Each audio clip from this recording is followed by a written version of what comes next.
Good morning, everyone, and welcome to another episode of Good Morning Soul. And today I'm going to be talking about the series That Game I Played. I'm going to be doing another edition, and it's another licensed game. Today we're going to be talking about Lord of the Rings: The Two Towers, which right away, there is actually some really critical acclaim, some real cult followers of this game. I just want to be clear, from the get-go, that I'm not a Lord of the Rings guy. I've seen them all, but I'm not this huge avid fan. I really like them all. Good film series. I'm not invested. I didn't go out to the Hobbit movies day one or anything. I'm not that kind of fan of Lord of the Rings. I'm just a casual, you could say. That being said, though, I tried playing all of the Lord of the Rings games as when I was, a teenager going through old video games because I was a collector. And the first game, I couldn't get into it, not my thing. It was very, it felt weird. But the second and third games were straight up action games where it would just throw you into a level. You get to upgrade your guy, be different guys from the series. And the second game actually let you play through, I believe, most of, if not, the majority of the first movie. So it was oh, well, I didn't even need to play that first game. So that's why I skipped it. But I know a lot of people are going to expect me to, praise the shit out of this game.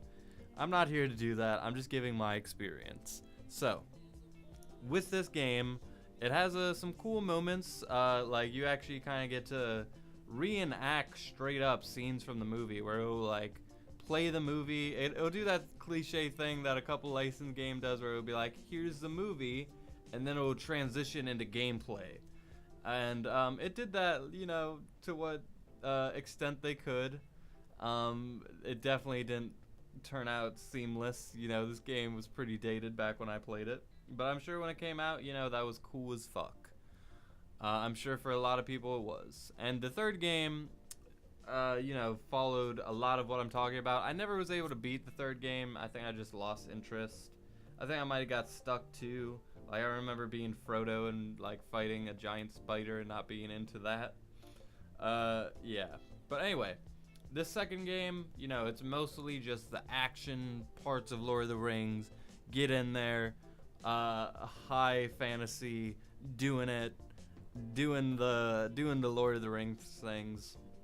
And you actually get to, I talked about this in my Harry Potter episode where I talked about isn't it amazing how games will take bonus content and take behind the scenes stuff, the deleted scenes. And in movies it's oh, you bought the DVD, just watch it. But it's that's so hard to do. But when you're playing a video game and you work for that scene, you bust your ass.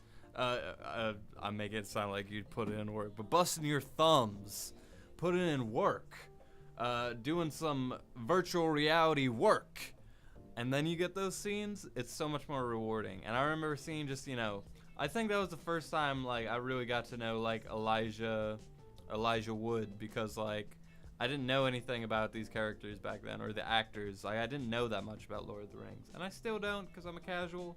But, just learning who, Elijah Wood is, that was cool for me.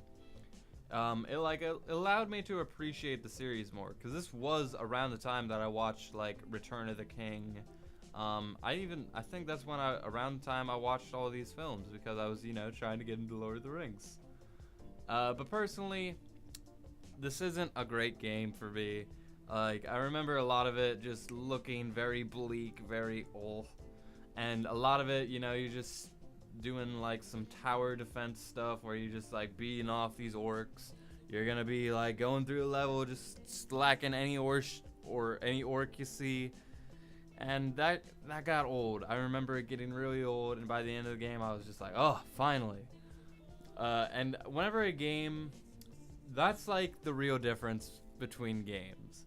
Is when the end of the game, you either say finally, or if it's an amazing game, you're avoiding the ending. you're like, oh no, I just want to do a couple more things. I just need to like flesh out my experience. No, it's ending. Like I'm playing Breath of the Wild right now, and I'm like stalling my ass off to get to that ending. I'm like procrastinating left and right, just finding other things to do because I know the second I beat the game, it's just gonna go back up on the shelf and I can't play it anymore. So, but with games like this, I'm just like, oh, finally, and then I can move on to the next game. And back then, guys, like, I was playing a lot of PS2 games. I was playing a lot of licensed games. So, like, this really should have been, like, up my league at that time, around the time I watched Lord of the Rings. I know a lot of people, like, watching this who played it as a kid might just think, oh, well, you're not a part of the camp because you played it when you were older or whatever. But, like, I did my best. Like, how much, like, it was around the time I was playing a bunch of games like it. I was watching the movies, like, I was in as much as I will ever get in. I will never be able to play a game like this ever again. And that's kind of, like, why I'm doing this series. Like, I doubt I'll ever be able to play, like, Return of the King, the video game, because I can just play, like, Shadow of Mordor. Like, are you kidding me? Like, that looks so much more fun than, like, this game.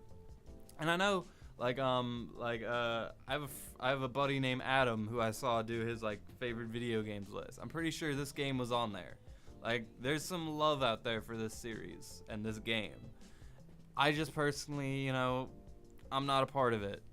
And I know some people doing some co-op shit, like, they got really into it. I'm just, me personally, can't do it. Anyway, and that's basically all my thoughts, because I was struggling to remember this one.